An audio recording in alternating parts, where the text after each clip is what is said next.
This is all very disturbing indeed. Dan Head is in the ring. Ollie Burns and Alan Gallagher telling him not to wrestle. Dan James so confident he wouldn't show up that he issued an open challenge. But the bell has been rung. And Dan Head is heavily bandaged. My God, for God's sake, get off him. Dan James pummeling the living hell out of Dan Head.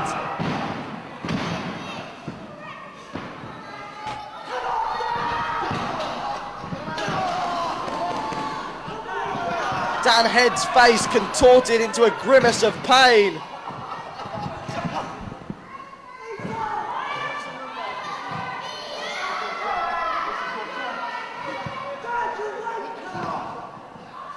And Dan James wailing away with crossface shots to the face.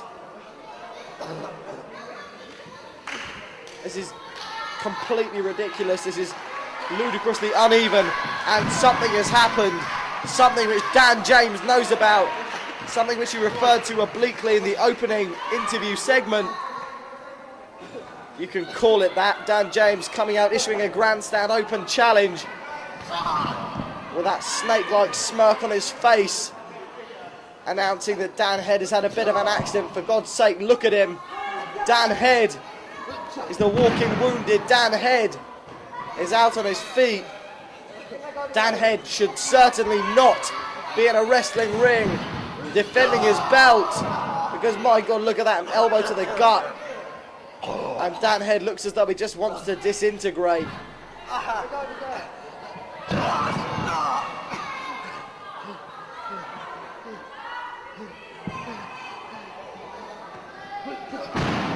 Hard forearm shot. And another.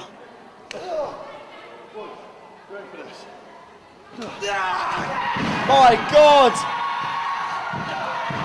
Dan Head rising from the ashes with a clothesline, but no, it's not to be.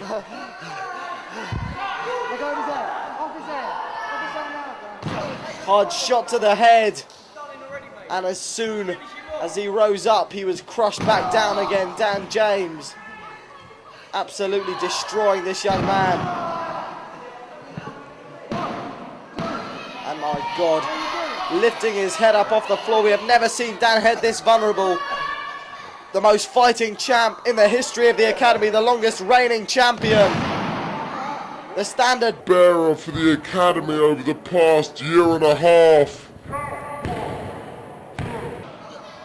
And Dan Head just about kicking out. But look at the snide expression on the face of Dan James. Like a jackal.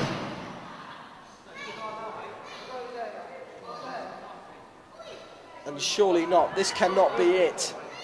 It cannot come to this after every epic battle, after every seemingly insurmountable challenge.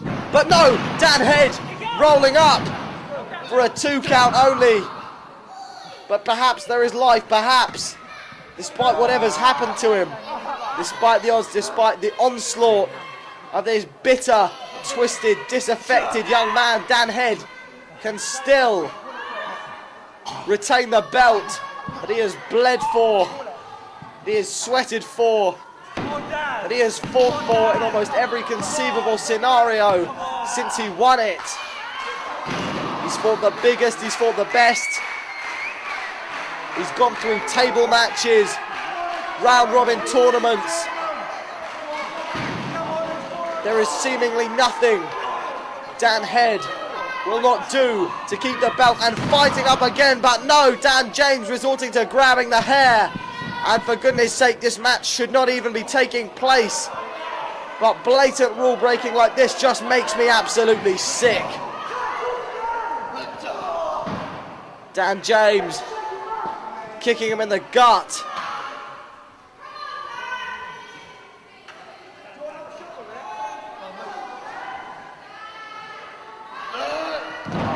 But no, Dan Head rising up again with a kick and a body slam, but my goodness me,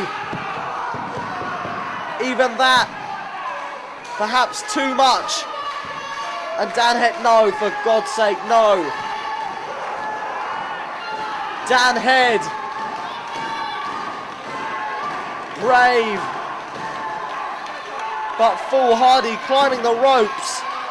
Gritting his teeth. And this could make or break the FWA Academy champion. Looking for the headbutt, but no! Dan James moving. And Dan Head got absolutely nothing but canvas. Dan James looking for the pedigree. He gets it. Surely not. 1, 2,